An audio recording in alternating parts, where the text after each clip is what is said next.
Here we go, here we go, here we go. Here we go. Oh. So, welcome.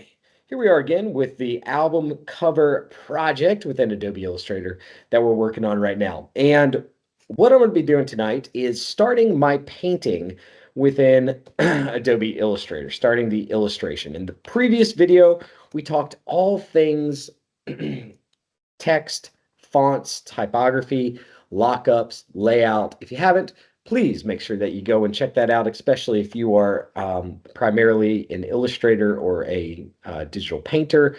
You're going to learn a lot that's going to really help you out within your life and your creative journey by understanding how font and typography works so that we can meld it together.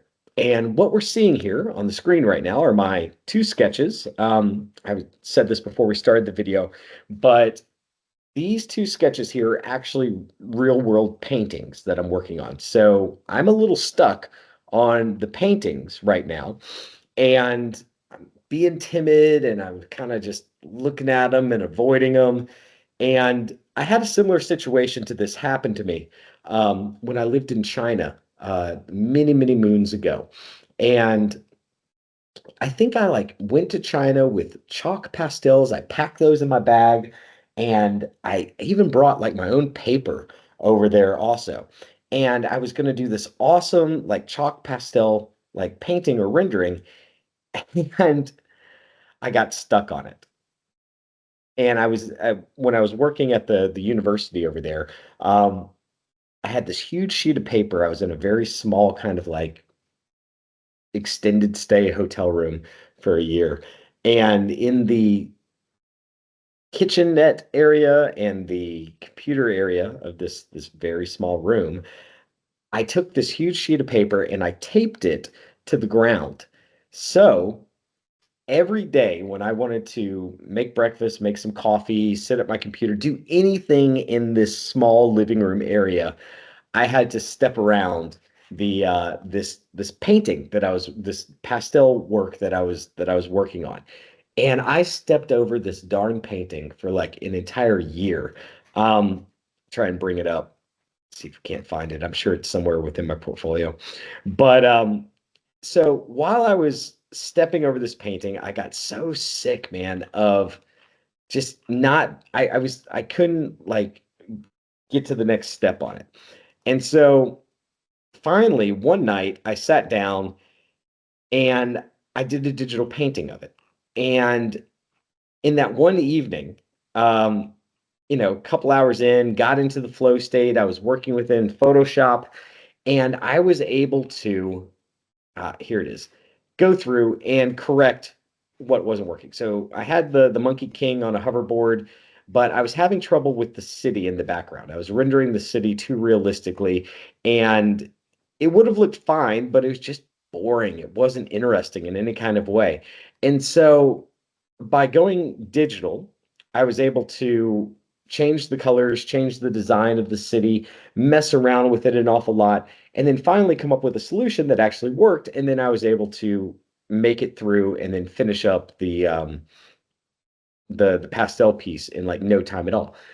The moral of this story is that in the same way right now, I'm stuck on a painting, and I believe that by doing this digitally and exploring, even if it's an Illustrator, and Illustrator isn't your favorite, this is going to help me make some design decisions that would be more costly in time and really do the hardest part, which is the design thinking, instead of going straight to this giant canvas, which the blue jean material was not cheap.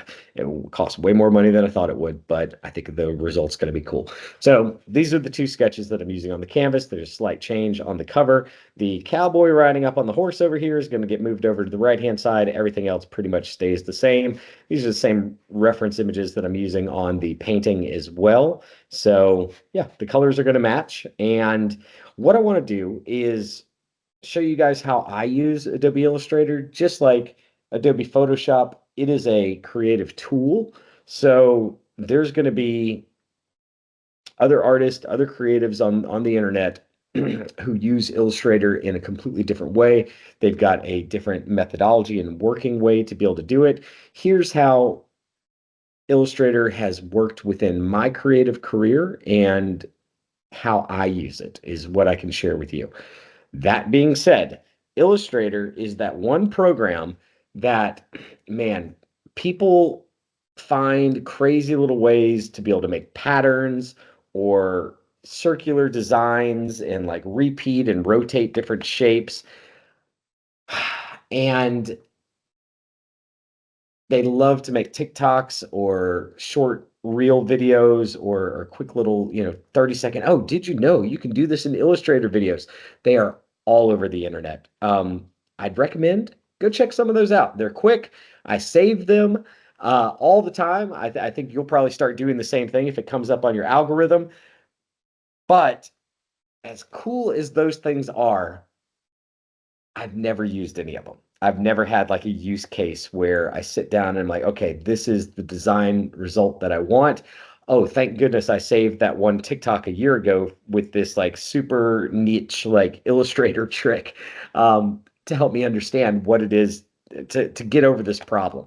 So this video tonight, I know this is a lot of heavy breathing, a lot of word salad, is talking you through how I use Illustrator professionally.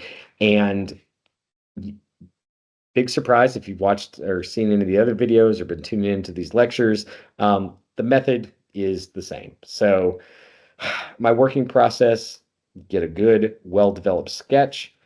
And then from that well-developed sketch, then you're going to start developing it from the background as far back as you can see, working your way into the foreground. We've essentially got two different illustrations that we're doing here for the front and the back side. There is an interior of the CD case that you're going to be creating, as well as the actual CD or front of the record as well. So it's like liner notes on the inside of the CD. But this will give us a lot of design thinking and problem solving that we can apply to those steps later on. So without further ado, let's get into Adobe Illustrator. We're going to leave that sketch alone for a second.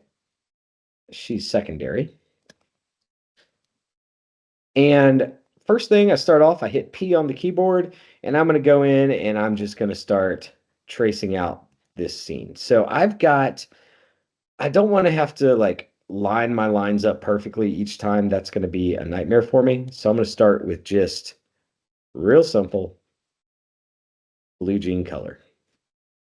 Actually, we can do this all the way across. It's going to be the same on both sides. They're looking at the same sky, different sides of the mountain. There we go. So we got our blue jean color in there. Let's turn that layer off. Next up, layer on top. We're working from the back to the front. I've got these really cool mountains here, right? I love the way this artist painted the mountains with the snow and the pinks and the flakes of stuff that are going on in there. Now, same way that I began painting this, I'm going to begin with my middle tone. And what is the middle tone on this? We've got a little bit of a gradient that's going on. It's not exactly even. You can see that this brown, bring up our color picker, same as Photoshop, is not quite the same as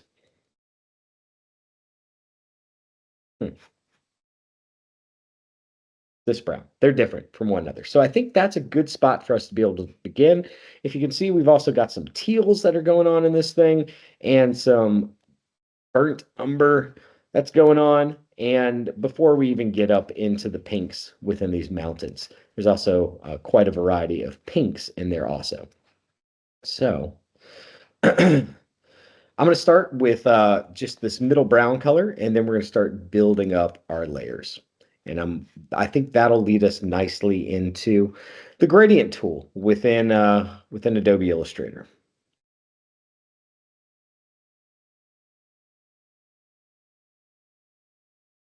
Um, So normally whenever I'm painting, I tell you guys, stay really far back right at the beginning. You don't no need to go in too close.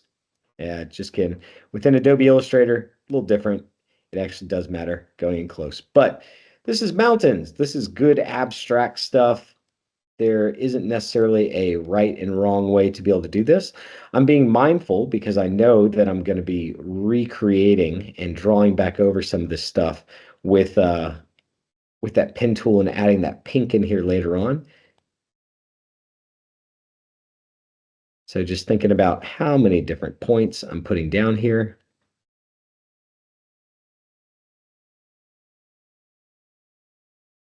The Mobius-esque drawing, um, my second reference image, has got line art on it. I could go for some line art on this. However, I know that within my final painting, it's not going to have line art. I think, why is it, man? Do why does line art on like an actual physical painting make it feel like it cheapens it, right? How come Leonardo da Vinci, Michelangelo, any of those guys, how come they never were just like, you know what? This would look really cool with a nice thick outline on it. You know, they refused to do that. Never did they ever. And they stuck to it. All right. So there we go. We got the top of the mountain working. Like I said, we're going to go in and we're going to do some gradient stuff right after this.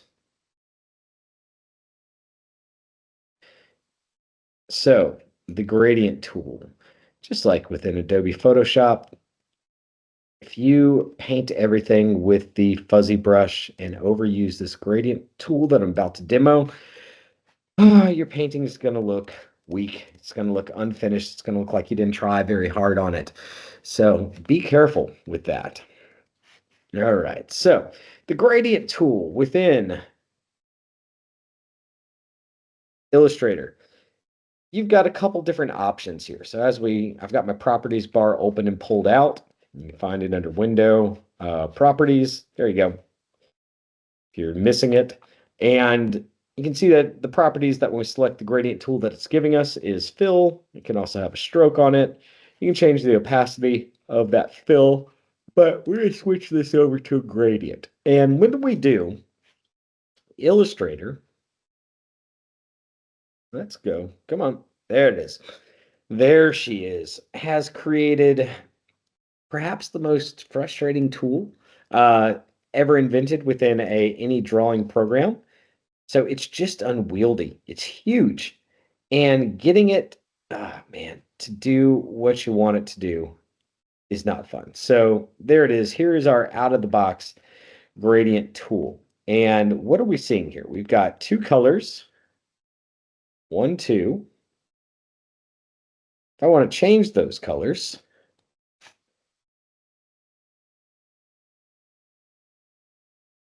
huh,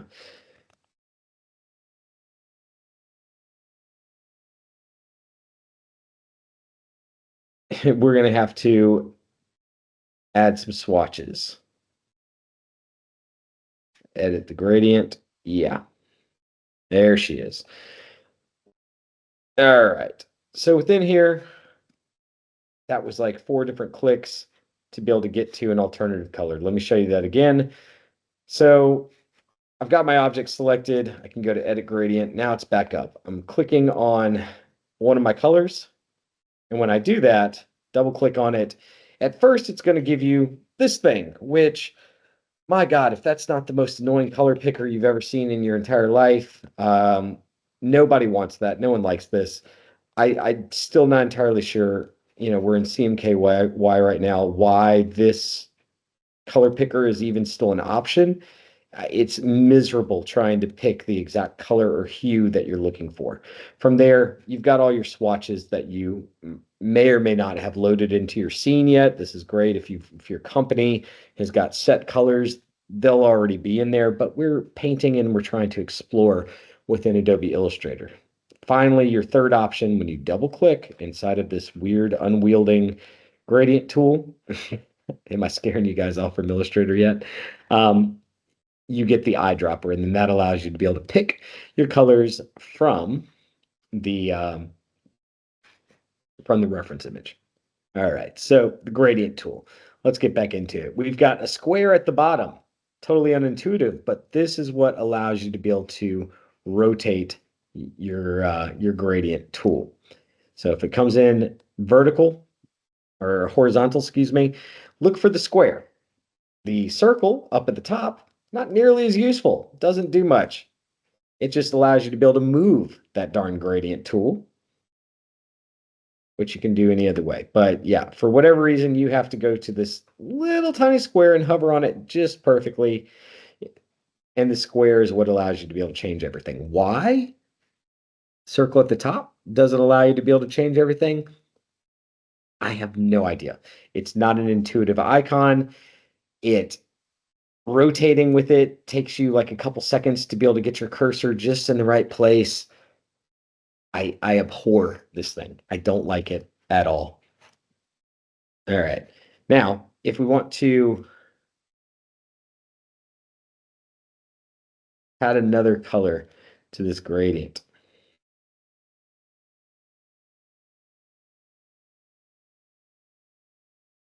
So we've got our two color. When we hit these little unassuming dots down over on the side over here, it's going to give us our actual gradient that we can move around over here as well. And now we're back in the same bucket where we can actually double click on that. That doesn't seem to want to work. So here we go. We've got that guy up and he's working. All right. So now let's go with this color. So now we've just added another color to our gradient. Again, having that properties window open is going to be critical and pretty important for you. Keep in mind, we've got a lot of pink that we're adding to the top of these mountains. There's a lot of cool brush strokes that are going on as well that I want to try to emulate. But for now, I'm just trying to give the mountains a little bit of variation and a little bit of interest. All right. So that is your standard sort of gradient picker. Let's save this for a second. I want to show you the one that I like a lot more. And if you've noticed within like the past 8 years of advertising and marketing or branding, you'll likely have seen something very similar to this. It is the freeform gradient tool. Freeform gradient, much more friendly, much more useful. So what this allows you to be able to do, and this is great if you're trying to add a gradient to a logo and you don't want it to look like it's from a VHS packaging from the 1980s. This is also going to be a sign of the times. So by clicking on the freeform gradient tool,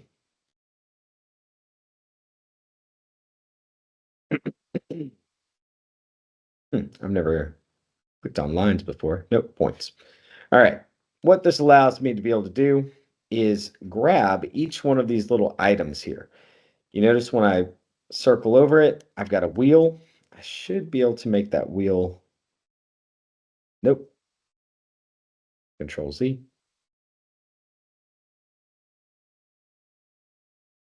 Oh gosh.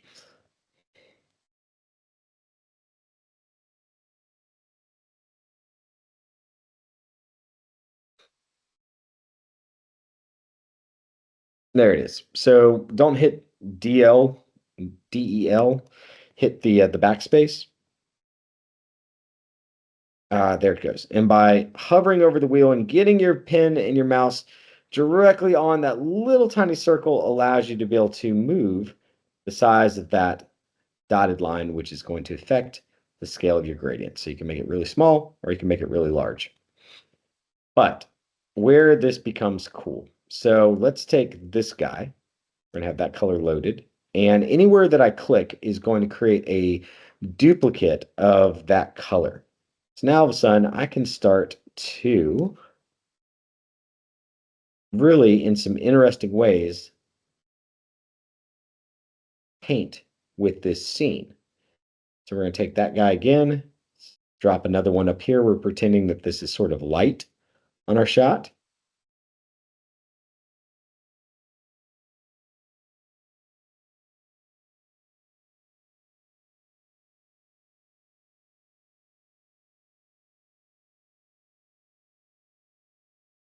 There we go.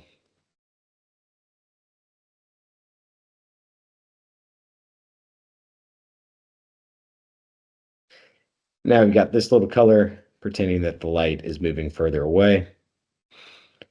And this one I find,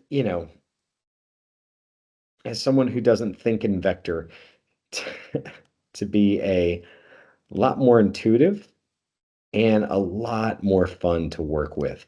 So all of a sudden, you can really start to build out some complex gradients and some unique results here with this freeform gradient tool with those little points. It doesn't take that long to be able to do.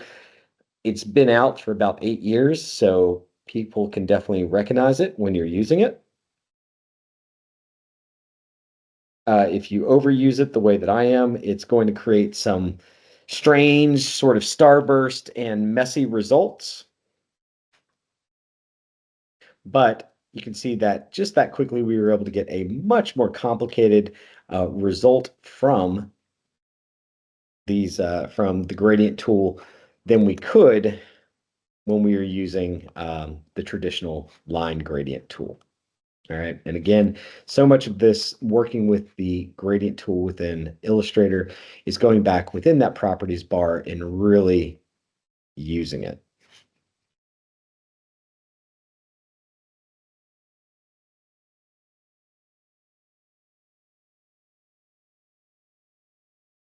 Okay, so next up, things you might not know or remember about Adobe Illustrator.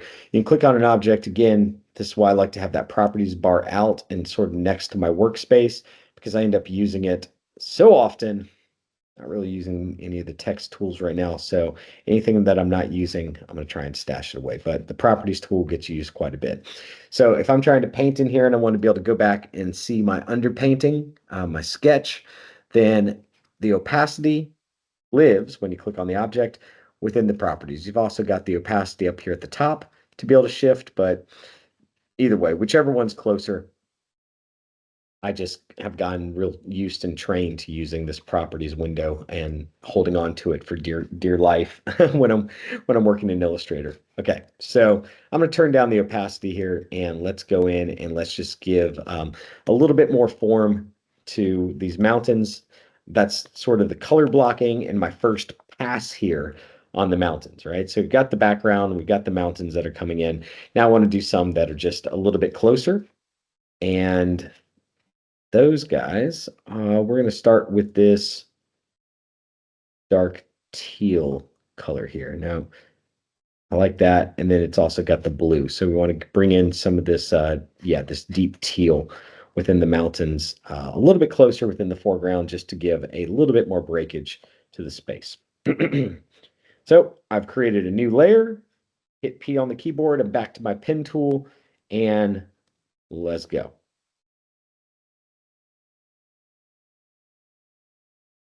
So I'm not really too concerned about tracing perfectly over that previous line.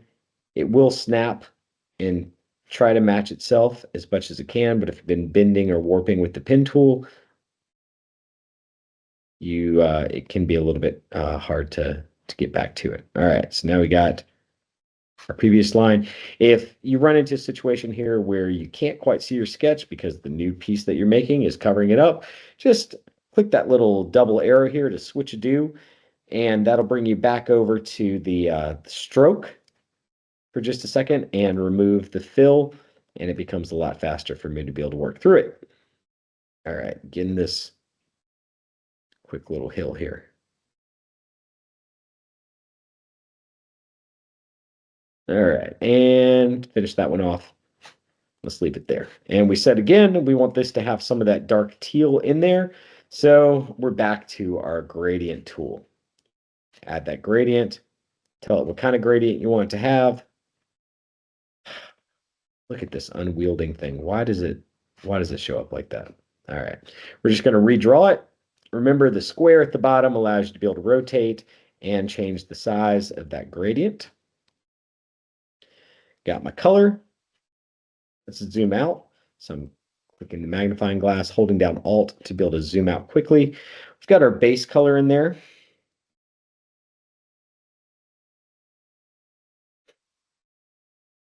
Found it again, double click, use the eyedropper. All right, let's find that teal. There she is. A third color that we don't want. If I hit backspace, I can delete out that third color. And then we've got some other sort of middle tan here. There we go. All right, let's bring that up. So we get a cleaner gradient push. We're going to move up the entire thing. Yep. There we go. So now we're getting a little bit of teal in there. Got some of our color from the background, opacity up. And that's looking pretty good. Now we've got two different shapes that are going in there. I'm liking what I'm seeing so far. Let's turn on the background. Background is in stark contrast to this thing, but I think that the silhouette of the mountains is looking strong for where they're at right now. I'm cool with it. So let's get before we move forward anymore, I want to say some things about this pen tool. So if you are drawing a shape within Adobe Illustrator with the pen tool,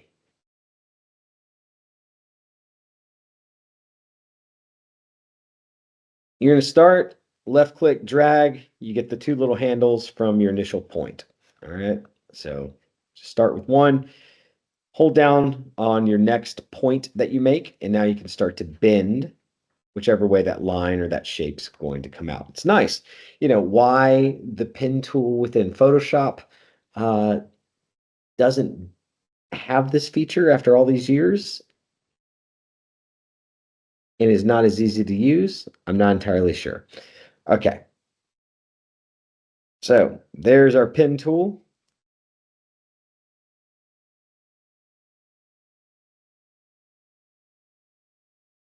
And this thing eventually could become pretty unwielding. Whenever you're like cleaning up a logo or something, getting the pen tool to do exactly what you want it to do can be a little tricky. So let's say that here, I'm going to hit A on the keyboard. This is a new feature that a new quality of life improvement that they've added to Adobe Illustrator. When you hit A on one of the shapes that you created with the pen tool, you're going to see these little white circles pop up. What these white circles are doing are cleaning up these darn edges. So for years and years and years, this is why they paid graphic designers a whole bunch of money. Let's see if we can get it in another color so we can really see what's going on here. All right, fuchsia. Oh, awful color. So let's get in closer and closer and closer and closer. There she is. All right. So I don't know if you can see it, but there is a sharp little edge here. Despite trying to be as smooth as I possibly could for where that point is at, it's got a little bit of a bump. And that little tiny bump there, if you're a graphic designer or a little obsessive compulsive, that little bump, that little ridge is not as perfectly smooth as you want it to be.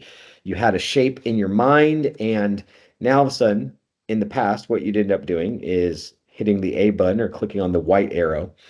And from there, you know, you can kind of push it and pull it, but it's a little better, but it's still got this weird edge to it. And then inevitably, you end up going to this other handle here and dragging that and pushing that forward just a little bit. That creates a domino effect where maybe now all of a sudden you've got a bump over here and you're just ironing out. You're spending so much of your darn time trying to get rid of those little intricate little bumps. And this is the type of stuff that makes a really, really beautiful shape within Adobe Illustrator versus something that does not look as considered. That's the level of detail that you want when you're working within vector graphics. That little tiny abnormal shape and really, really getting there and thinking about the curves that you're creating. So now all of a sudden we've got this giant curve and maybe that's got a little bit of a bump to it. And so I grab my handle. I hope I do. Hold its hand. There it is. And then we pull it out just a little bit so that it matches. If I pull too far, you can see that divot is starting to occur. All of this is to say that nowadays, when you hit A on the keyboard, so you got your object selected, hit A, grab a point. Where did those white circles go?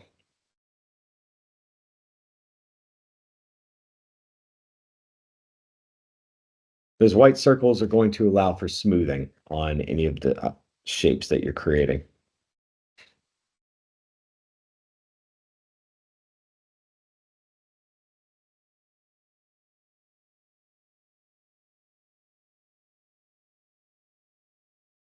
Okay, there they go. They're back. I don't know why they disappeared on the previous ones, but when you hover over it, you see a little bit of a quarter circle. And now all of a sudden, when I grab that white arrow and pull down, it's going to smooth those shapes out. So we can double click on one, and now it's just going to affect one of them instead of all of them.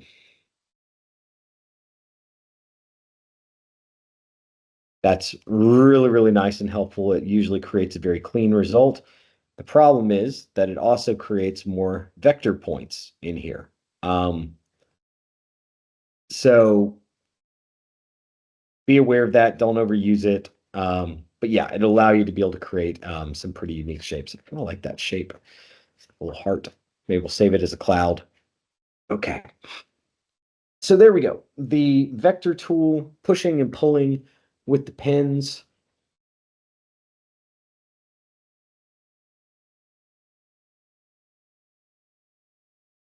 And now we're going to get in and start doing some of that pink on these mountains. Doesn't look quite as pink within an old Adobe Illustrator. But here we go. So we're getting just a flat sort of starter color. We can move up and down from there. There's quite a few other tones that are happening. So quickest way for me to be able to do this. Now, you might go in and say, well, my gosh, now you've got to trace over this really, really complicated shape that you created just a moment ago. No, sir. We like working faster, not harder. So I'm just hitting Control C and then Control Shift V, just like within Adobe Photoshop. It's going to paste it in the same place.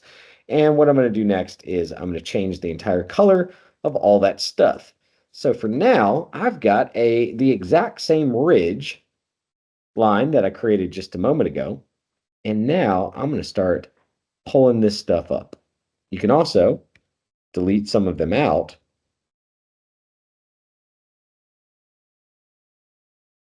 Delete. Got all these other little dudes down at the bottom. You can see that I'm getting a reverse shape that's going on. Not really what we want. Let's delete out those vector points, hitting the delete button, and this guy, you gone. All right, so from there, now we've got our ridge line. But it's reversed. So that means I'm going to hit my pen tool, and let's just start making some choices. This is where I got stuck on the painting when I added the pink because I couldn't decide um, how formal to be with these shapes versus how like abstract and loose. And I kind of got in my head over it, and this is exactly why it's good for us to be able to do this. So what's happening here is as I continue to stitch through on this piece, my shape is going to change up. It's going to jump back over to the other side as I start to get further down. So let's give this a nice big old shape here. It's catching a lot of the mountain range. It's all looking pretty good. Nice and thin. We can go back over that one later on. Trace.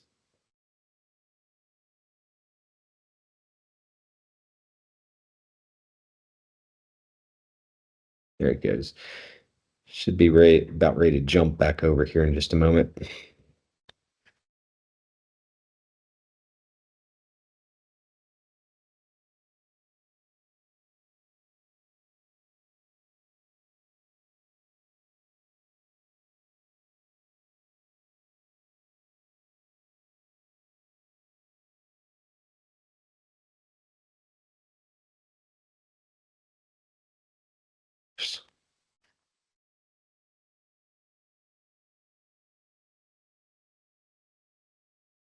So doing a mix between just really sharp edges and some soft edges, trying to make it visually interesting here.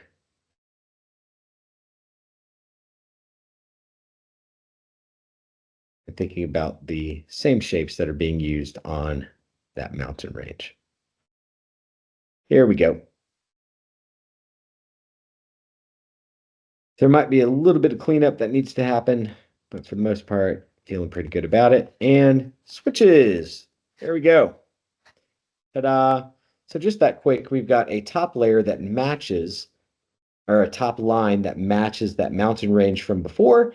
And now we can start really painting in on this thing with a new layer. And we're starting to make some big decisions pretty fast. However, this looks okay. It's a start. There's probably some more things that we could do with this right now. So let's try that gradient again and see what we can do with it. So we're going to take our gradient, just draw it, just draw the gradient. And so we've got that pink color that I was using just a second ago. Where's she at? There it is. Double click, grab my eyedropper from my reference image. This is why those reference images are always so useful to have. Eyedropper again, and now we're going to go back down into the mountain color. So I'm going to pull this down. And what I want here is just for some of those little valleys, for that pink color not to be able to get there quite as much. Again, I know grab my square down at the bottom to be able to adjust the gradient. This could be an interesting one to go in and actually use the freeform gradient, but I know once I get in there, it's going to be hard for me to stop using it. So chilling for now with that. And yeah, so that's working pretty good for me. I think I'm in a good spot now to move forward, and we're just making some big decisions.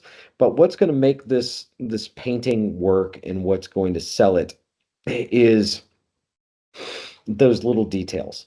So going back in there and using brush strokes and using actually painting inside of Illustrator. So let's try the brush tool. We're going to create a new layer here, and let's get another color. So we got this nice bright color, a little brighter pink. Hit B on the keyboard.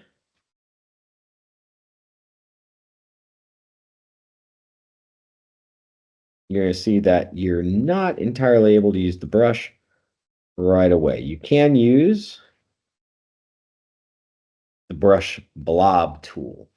So the out of the box paintbrush tool hitting B isn't going to work on a blank layer. That always drove me insane. Just let me use the paintbrush. But you can use the brush blob, which is a new tool that they've added. And you do have a whole bunch of different brushes within Adobe Illustrator as well. So even though when you click on brush here, it's not going to give you too many brushes, you've got a library over here on the side. You can load brushes into Illustrator as well. And there we are. We've got our grunge brush pack. Just what we needed, right? So let's see what happens now. When we paint a stroke in here, all of a sudden now we're starting to get a much, much more interesting shape with that stroke. There it is.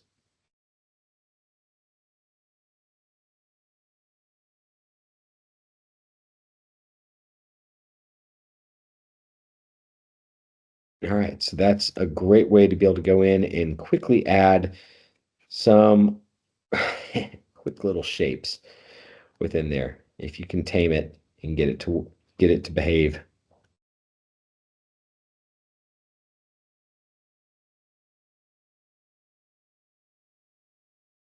Ta-da.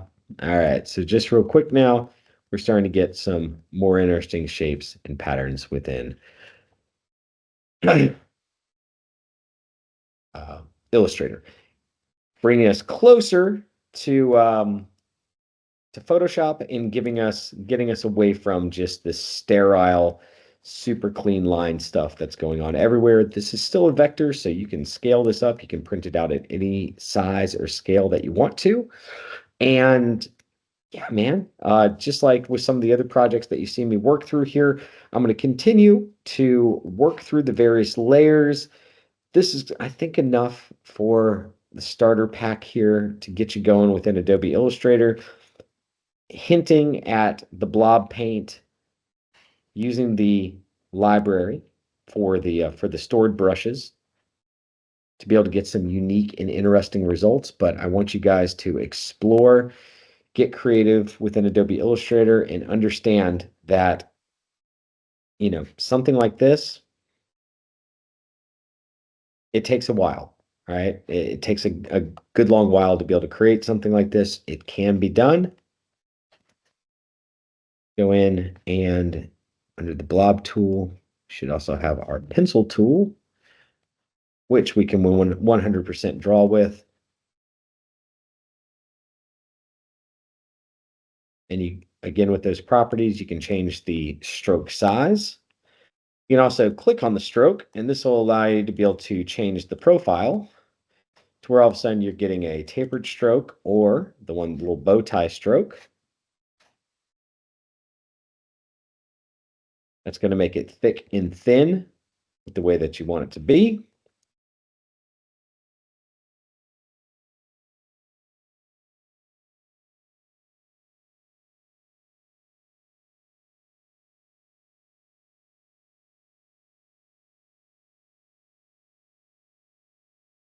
So yep, you can draw stuff within Adobe Illustrator, and because it's vector, you'll be able to go back in.